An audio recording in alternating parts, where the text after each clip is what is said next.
पूर्व सांसद डॉक्टर राजन सुशांत ने मौजूदा सरकार और वन मंत्री पर जुबानी हमला करते हुए कहा कि वन मंत्री पौंग विस्थापितों को गुमराह कर रहे हैं। उन्होंने कहा, एक और वन मंत्री कह रहे हैं कि पौंग डैम की जमीन को किसान बेच सकते हैं, तो वहीं दूसरी ओर उनके अधिकारी इसे गैरकानूनी बताकर उन्हें प्रताड़ित कर रहे हैं। ये सरकार का दोहरा चरित्र नहीं तो और क्या है। वहीं मुख्यमंत्री के जहन में ये मुद्दा होने के बावजूद भी वो पूरी तरह से चुप बैठे हैं। डॉक्टर सुशांत ने सरकार की कार्यप्रणाली पर भी तंज कसते हुए कहा कि आखिर सरकार को मुख्यमंत्री उनके मंत्री चला रहे हैं या अधिकारी। उन्होंने कहा कि इस मुद्दे को लेकर बाकायदा केंद्र सरकार का ये फरमान है कि पौंग इलाके के पक्षियों और यहाँ के प्रभावित किसानों को बचाने के लिए राज्य सरकारें कमेटियों का गठन करें ताकि इस मुद्दे का जल्द से जल्द हल निकाला जा सके। बावजूद इसके अब तक समझ नहीं आ रहा कि इस मुद्दे को लेकर असमंजस की स्थिति क्यों पैदा की जा रही है। अब तक सिर्फ इस मामले में लीपापोती होती रही है, सरकारें गुमराह करती रही हैं। उन्होंने नसीहत देते हुए कहा, अगर सरकार इस समस्या का हल नहीं कर पा रही है तो उनसे सलाह ले लें। उन्हें वो अपने अनुभव से बेहतर सलाह दे सकते हैं जो कि उनके काम आएगी। जो अपने आप को राष्ट्रीय अध्यक्ष के बड़ा नजदीक समझते हैं और उनकी बात पर विश्वास कर लिया जाए, या यहाँ की सरकार को माने वन मंत्री जी चला रहे हैं, इस विभाग को मुख्यमंत्री जी चला रहे हैं, या फिर विभागों के अधिकारी चला रहे हैं। ये सरकार कैसी है? शासन जो कर रही है सरकार भारतीय जनता पार्टी, उसके मुख्यमंत्री आदरणीय जयराम ठाकुर जी हैं। संबंधित विभाग के मंत्री आदरणीय राकेश पठानिया हैं।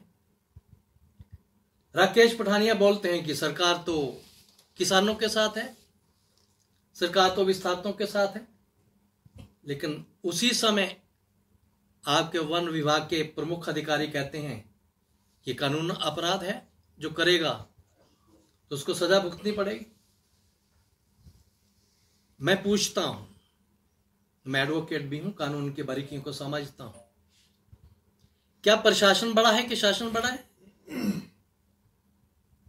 क्या वन विभाग का जो प्रिंसिपल चीफ कंजर्वेटर वो बड़ा है कि वन मंत्री बड़ा है?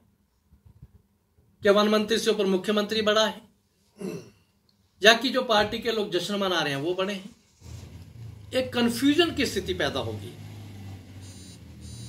इसलिए मैं आज सीधा सीधा मुख्यमंत्री जी से प्रश्न कर रहा हूं। मुख्यमंत्री जी, इस बारे में मैं आपसे मिला भी था, इस मामले में कोर्ट क्या कहता है वो आपको समझाया भी था, पर अफसोस है या तो आप समझ नहीं पाए या आप समझना चाहते नहीं। किसी कोर्ट ने, चाहे सुप्रीम कोर्ट हो चाहे कोर्ट हो, किसी ने कोई नोटिफिकेशन नहीं दिया है जिसमें दीवार किया हो, हमारे किसानों को रोका हो और उनको कहा हो कि यह कानून अपराध है।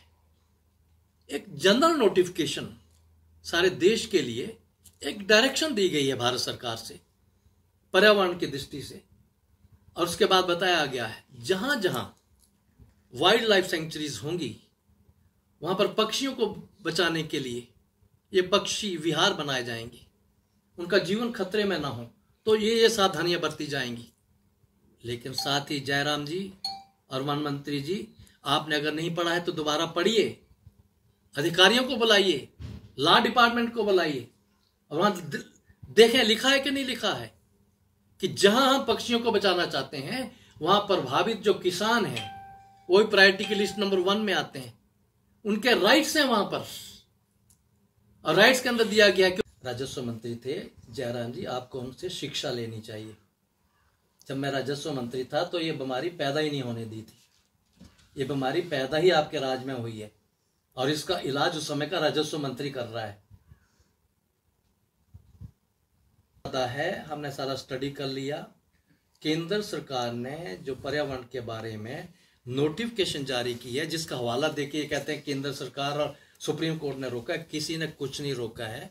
उन्होंने कहा राज्य सरकारें पक्षियों को बचाने के लिए भी और वहां के प्रभावित लोगों को बचाने के लिए भी एक कमेटी का गठन करें। उस कमेटी को राइट दिया गया है कि वहां के प्रभावित लोगों से मिलें और उनका क्या क्या किया जा सकता है, अनाज कैसे पैदा करना है, उनको ज़मीन कैसे देनी है, वो सारा रूल बनाएं और उस रूल को इम्प्लीमेंट करने की पावर राज्य सरकारों को दी है। उत्तराखंड ने वो कर लिया है, केरल ने कर लिया है, हिमाचल सरकार भी करे। बहुत आसान तरीका है, इसमें कोई कठिनाई नहीं है। और हमने मुख्यमंत्री को उनके कार्यालय में जाके पढ़ाया, मैंने खुद पढ़ाया है।